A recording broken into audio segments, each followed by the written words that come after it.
Hey, what's going on? Why are you ignoring her when she's in this state? Please, take our daughter to the hospital. When I returned from work, my 1-year-old daughter was crying abnormally. Yet my husband was watching TV, laughing loudly at a comedian's act. Leave her alone. It's not the first time she's been wailing like this. She'll quiet down eventually when she gets tired of crying. Indeed, the daughter I held in my arms seemed to have calmed down from her intense crying, perhaps due to exhaustion. But her complexion was poor, and her lips were pale and blue. I hurriedly called for an ambulance. At the hospital where we were transported, after the doctor's examination, I was told an unbelievable fact. My husband had broken his promise to me and had been secretly continuing something without telling me. When I confronted my husband, who arrived late at the hospital, he turned bright red and lashed out. Do you all enjoy ganging up on me and making me the bad guy? I was just watching her like you told me to. You didn't say to comfort her if she cried or take her to the hospital if something seemed off, did you? My husband fled from the hospital, claiming he was being unfairly blamed. Despite putting our daughter's life at risk, he showed no remorse. I decided to seek revenge. I'm a married woman in my late 20s. I met my husband through local volunteer activities. I was participating individually, but my husband was participating as part of his company's policy of regular volunteer work. My husband was able to interact with everyone without discrimination, and he was especially caring towards the elderly and young children. I was attracted to him when I saw him like that. After that, we started seeing each other more often through volunteer activities, and gradually it turned into a personal relationship. We got married after an ardent proposal from my husband. I had left my family home to go to university and didn't return to my hometown after finding a job. Since my life was centered in the city, we decided to live closer to the city even after marriage. My husband also said it would be helpful for his commute, so we enjoyed our newlywed life while maintaining a good atmosphere. I was slightly concerned that his parents' home was closer than mine, but I got along well with my in-laws. Especially my father-in-law, who had started judo when he was young and was still practicing it at 60. Actually, I had a period when I was devoted to martial arts as a child, so I got along very well with my father-in-law.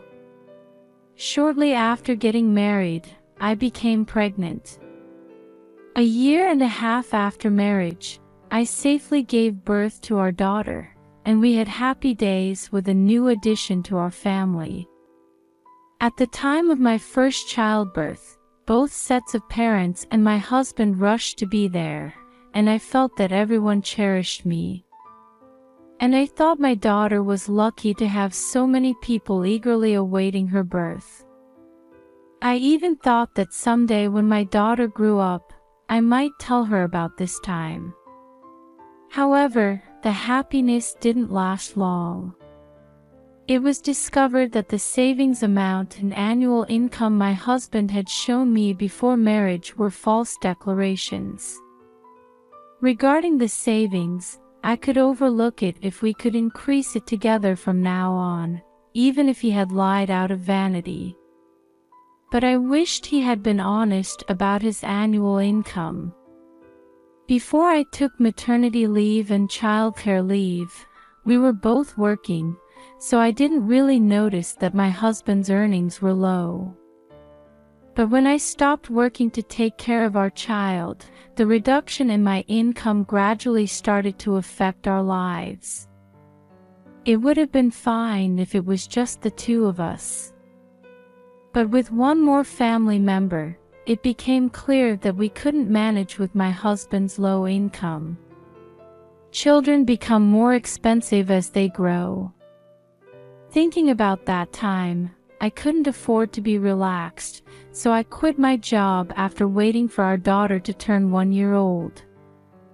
I really wanted to return to work earlier, but I couldn't find a place to leave our daughter.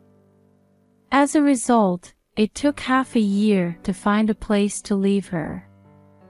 I spent days unable to shake off the guilt of working and leaving our daughter at daycare.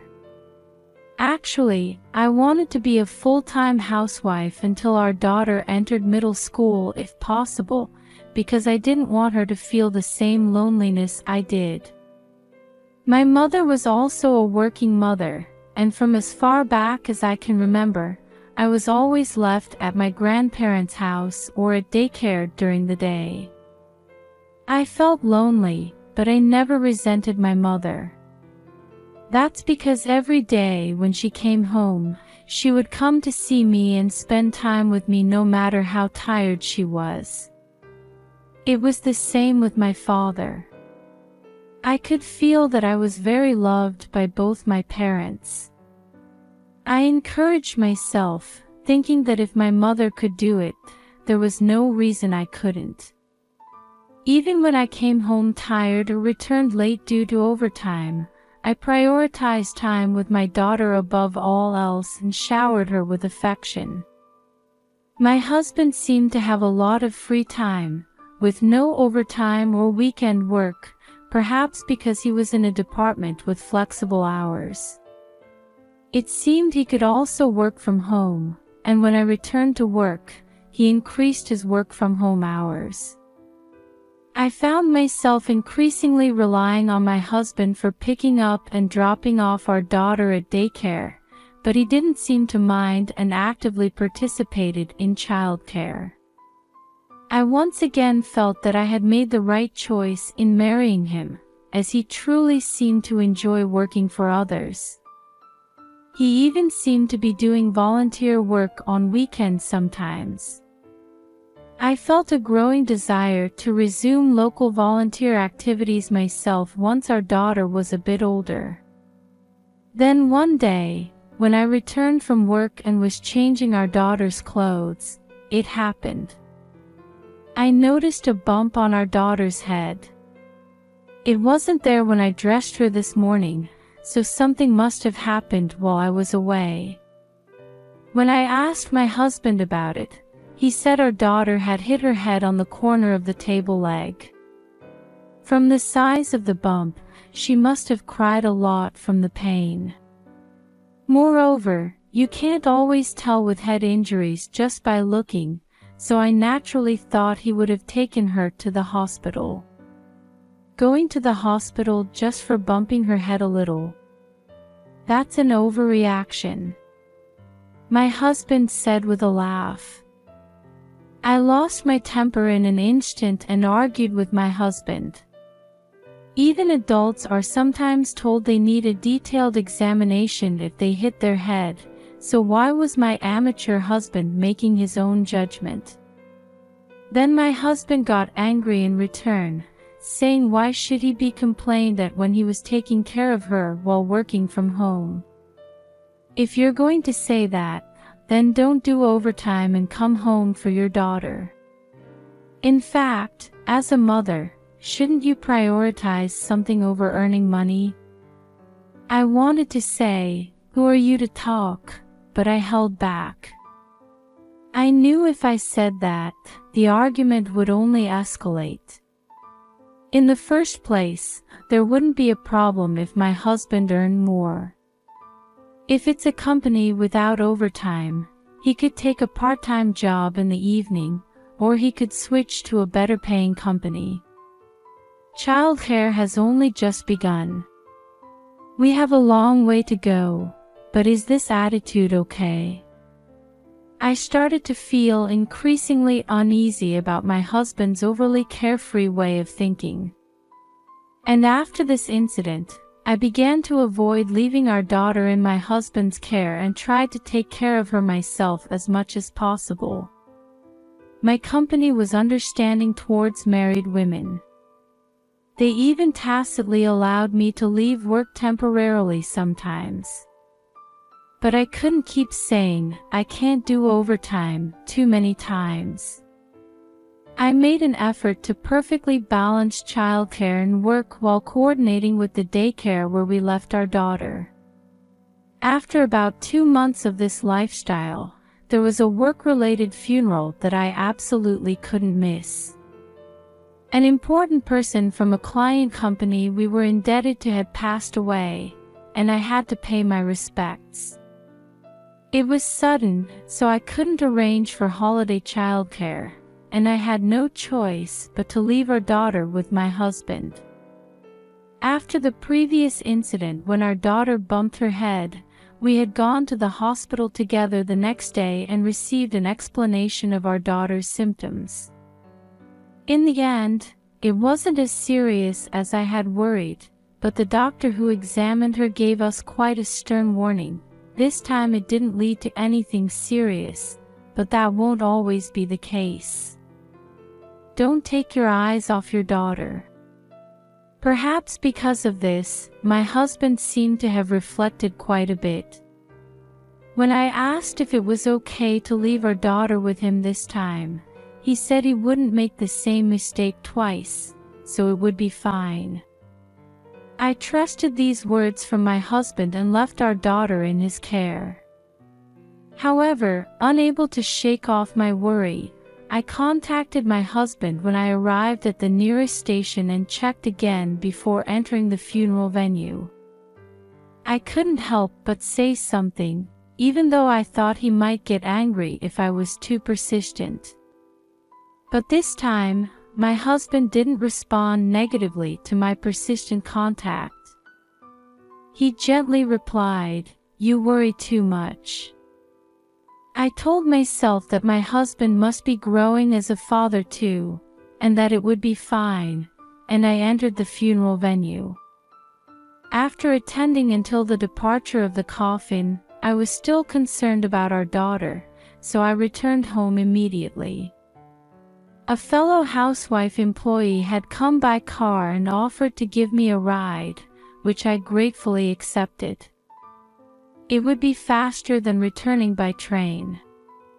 After being dropped off in front of our house, I watched the car drive away before entering the house. Then I heard our daughter crying from the direction of the living room. I hurried to the living room to find our daughter lying on her back, crying loudly. However, my husband didn't even try to comfort her and was engrossed in watching TV, occasionally letting out a laugh. "Hey, what are you doing?" I shouted, turning off the TV my husband was watching. My husband yelled lightly, saying don't turn it off at a good part, and snatched the remote from my hand to continue watching TV. My husband, perhaps disliking my shouting voice, turned up the volume of the TV. Then gradually, our daughter's crying voice became less audible.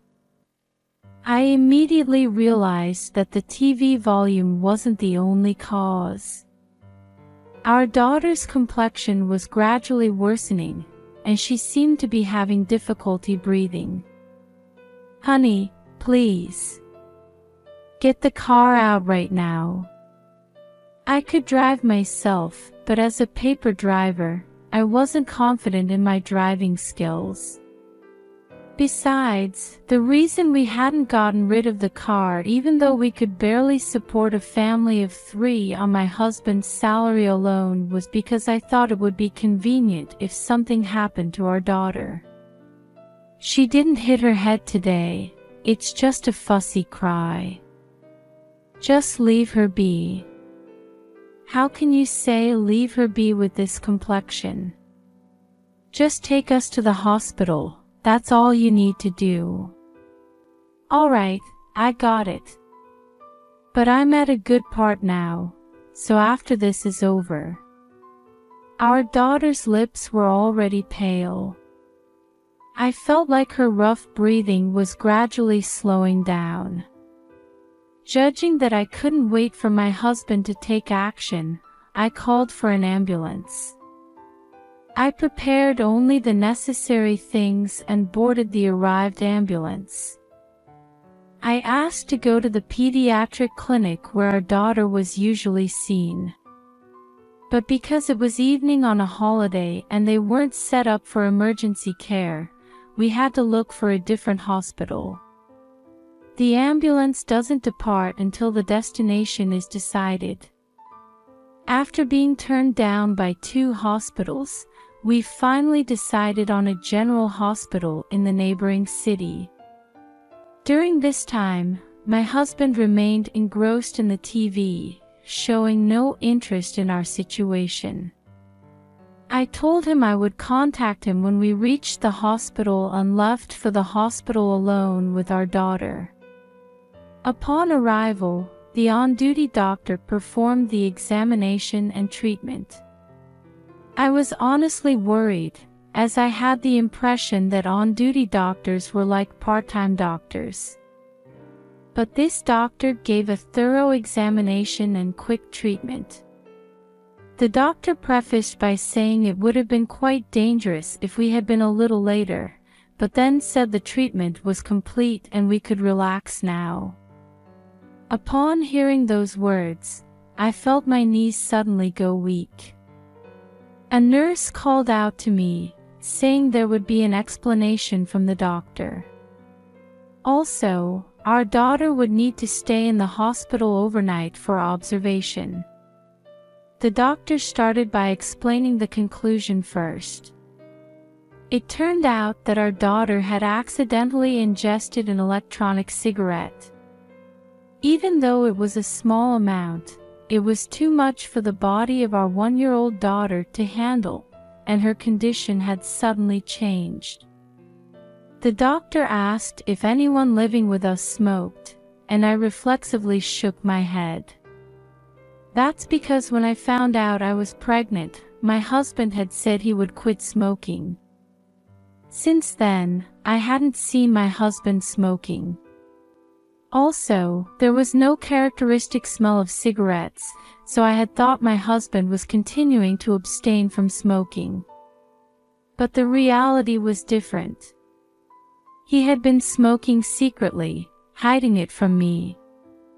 I had initially shaken my head, but I corrected myself, saying there was a possibility my husband was smoking without my knowledge. At that moment, my husband arrived at the hospital, looking weary. The moment I saw him, I couldn't help but confront him. Why did you keep secretly smoking? Even if you hide it from me, at least don't smoke in front of our daughter. Ha! What's this all of a sudden? It's fine now, isn't it? The pregnancy period is over. That's not the issue. My husband further spoke as if it was someone else's problem, saying things like, "She's fine now, so it's okay, right?" Making light of our daughter's condition. Then the doctor, who had been silent until now, raised his voice. "I have no intention of questioning why you smoke in secret from your wife. But children are interested in everything and immediately put things in their mouths. It's common sense for a father to keep things that a child might accidentally ingest out of reach." Furthermore, my husband was strongly reprimanded, being asked if he couldn't even imagine what would happen if a 1-year-old child ingested something that's said to be harmful even for adults. Why do I have to be blamed this much? This is ridiculous. My husband, perhaps embarrassed at being scolded by the doctor or feeling his pride hurt, turned bright red and became sulky. Then he ran away from the hospital.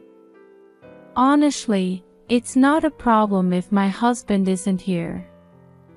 Also, I felt that our daughter might be able to sleep more peacefully without my husband, who didn't help her when she was suffering. I felt that the most important thing for me to prioritize now was not chasing after my runaway husband, but being by the side of our daughter who had endured pain in her small body. The next day, when we were examined by the pediatric doctor, it was decided that we should stay in the hospital a bit longer for observation. According to the diagnosis of the on-duty doctor, we could have been discharged, and that diagnosis wasn't wrong, but considering that I worked during the day, it would be better to stay in the hospital under complete nursing care. I returned home once to prepare for our daughter's hospitalization and contacted work to say I couldn't come in. When I got home, there was no sign that my husband had returned since then. If he had just come back home in a huff, there might have been room for reconciliation. But he didn't even feel that what he did to our daughter was wrong, and when pointed out, he got sulky and ran away from home. Is this how an adult behaves? I'm amazed that his behavior is like that of a middle school student. Right now, our daughter's complete recovery comes first, but after that, I started to strongly feel that I should divorce my husband. But even after 3 days, my husband didn't return.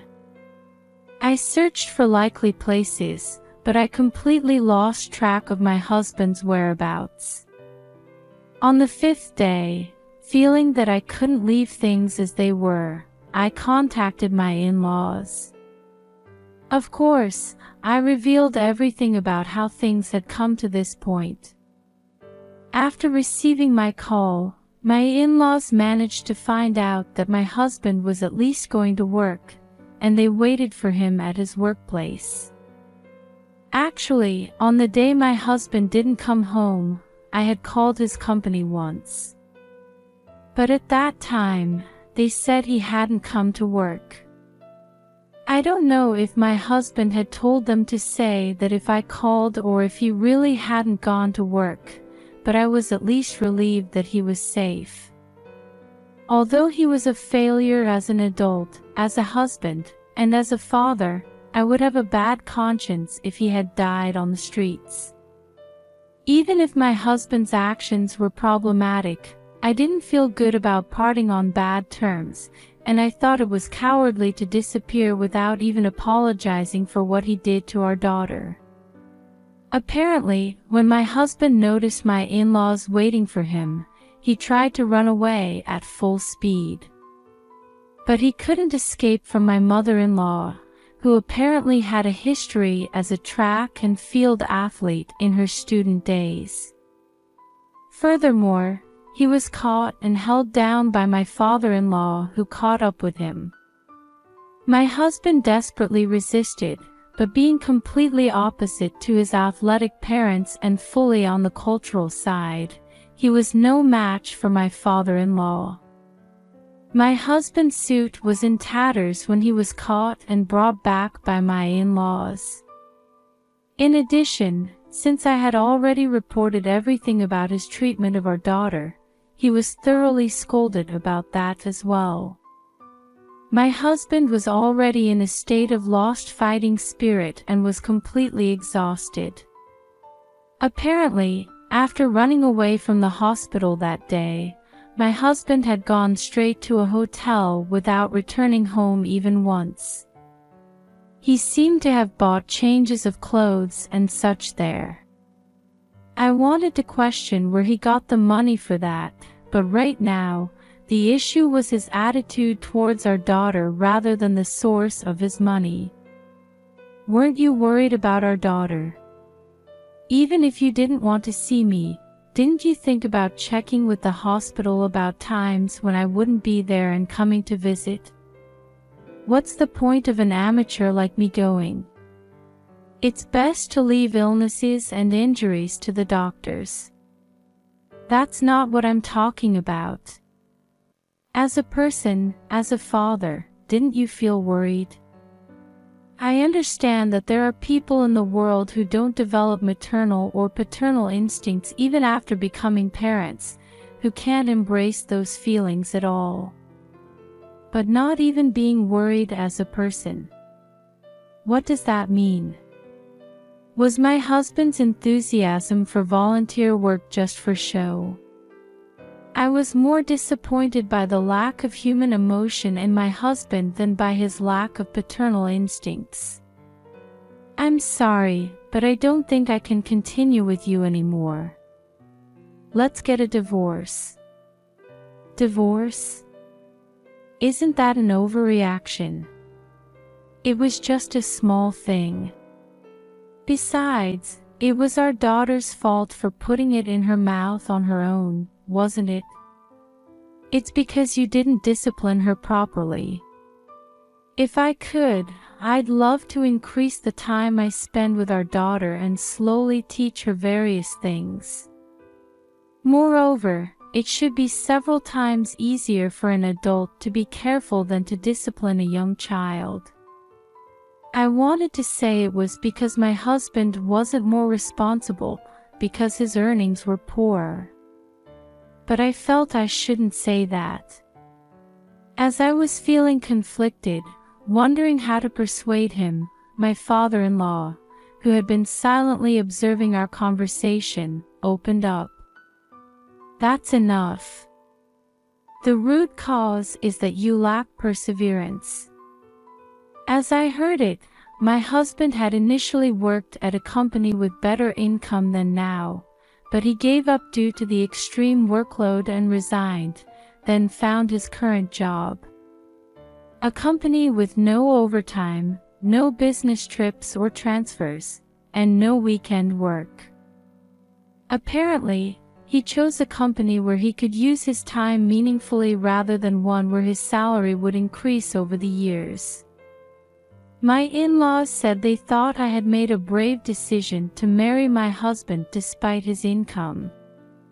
Now, the idea that the man should be the breadwinner of the family is outdated, and it's not bad for the one who can earn to do so, while the other takes care of the house. They thought we had married with such an agreement. This is what happens when a half-baked person tries to put on airs. Marriage means carrying the life of your partner too. If you don't have that resolve, you're not qualified to have a family. It seems my husband had been strictly disciplined by my father-in-law, as he was overwhelmed by my father-in-law's intensity and couldn't argue back. Furthermore, when told that he needed to have his spirit retrained and that if he wanted to continue married life, he would have to attend the dojo every day, my husband mumbled in a small voice, "I'll get a divorce." Apparently, the harsh treatment he received at my father-in-law's dojo during his childhood was traumatic, and he would start hyperventilating just at the sight of a martial arts uniform. He started screaming that he'd rather get divorced than experience that nightmare again. And thanks to my father-in-law's pressure, we were somehow able to proceed smoothly with the divorce. Some time after the divorce, I received a call from my ex-husband. When we divorced, we agreed that child support for our daughter would be paid in installments at the end of each month until she turned 20, rather than in a lump sum. My in-laws agreed to strictly check the payments, and so far, there have been no delays in payment. But when I received the call from my ex-husband, I thought it might be about the child support, perhaps saying that payments were becoming difficult. Actually, a colleague saw me being pinned down in a grappling hold by my dad. Apparently, it had become quite a dramatic event and was the talk of my ex-husband's workplace. My ex-husband felt humiliated by my father-in-law and confided in the colleague who saw it, saying, "It was just a small thing, but everyone made a big fuss about it." He told them about the whole incident with our daughter. He even said, "I was just watching the kid as my wife asked me to, and then I got scolded. It's such a nuisance." Indeed, I had said, "Please take care of our daughter. Make sure she doesn't fall or bump into anything." But that didn't mean just watching her, yet my husband explained that he was watching her because that's what I was told to do. However, this backfired. His colleagues said things like, "You're the worst. That's like saying you didn't chase after a thief who stole a bag you were asked to watch because you weren't told to get it back if it was taken, and you're just being perverse. Are you a kid?" Moreover, my ex-husband had spoken loudly in the company cafeteria, so the surrounding employees overheard everything. I heard rumors that he was criticized by employees who had overheard, saying he was inconsiderate. He was called in by his superior and even lectured, "What did you learn from your volunteer activities?" Now he was being viewed coldly within the company and feeling uncomfortable. It was affecting his work, and at this rate, he wouldn't be able to pay child support. He came crying to me, asking me to explain to others that he wasn't at fault, that it was just others making a big fuss. My ex-husband hadn't reflected on his actions at all. He had only agreed to the divorce and was paying child support because he didn't want to be scolded by my father-in-law. There's a possibility that when he married me, he only saw me as a good target to live an easy life. Our married life was essentially supported mostly, if not entirely, by me. You've never apologized to me or our daughter, have you? Of course, I don't remember being thanked either. Why should I listen to your request? I agreed to the divorce and child support, didn't I? What more do you want from me? Come on, please. Isn't it your turn to listen to my request now? I've been scolded plenty by my dad because of you. Listening to my ex-husband's completely unreasonable arguments was giving me a headache. I told him never to call me again about anything other than child support and hung up the phone. But he immediately called back, persistently saying, "Please." It was so annoying that I told him my father-in-law was here visiting, and my ex-husband silently stopped his persistent calls. Sometime later, I heard from my in-laws that my ex-husband had resigned from his company on his own because it had become uncomfortable to work there. My ex-husband, lacking technical skills, somehow managed to find new employment, but could only get a job with an even lower salary.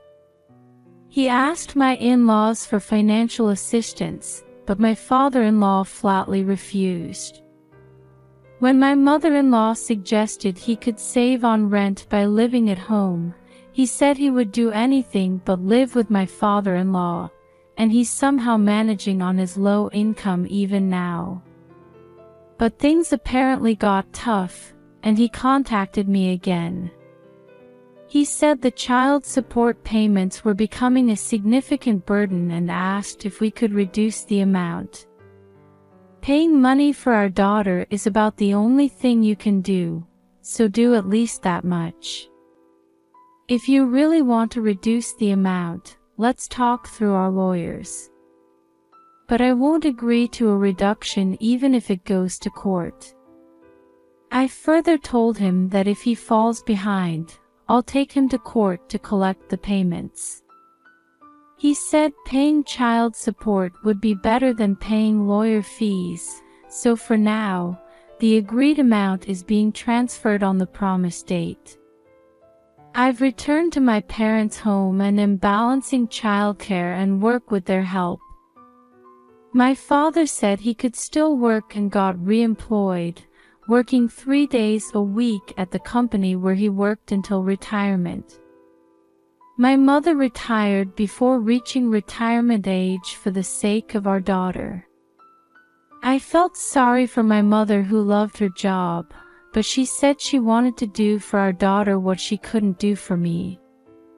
She told me not to worry as it was just her self-satisfaction, and she's always by our daughter's side so she doesn't feel lonely. When I come home, someone is always waiting for my return. Seeing the lights of home gives me a sense of security. The family life I longed for is now right in front of me. Being able to return to my parents' home where I can entrust our daughter with peace of mind has allowed me to throw myself into work more than ever before. Although my commute time increased after moving back to my parents' home, after a while, I was assigned to a branch office near my parents' home. I still keep in touch with my in-laws. We have remote conversations and share videos of our daughter, watching over her growth together. We have only one common wish. May our daughter grow up healthy and strong.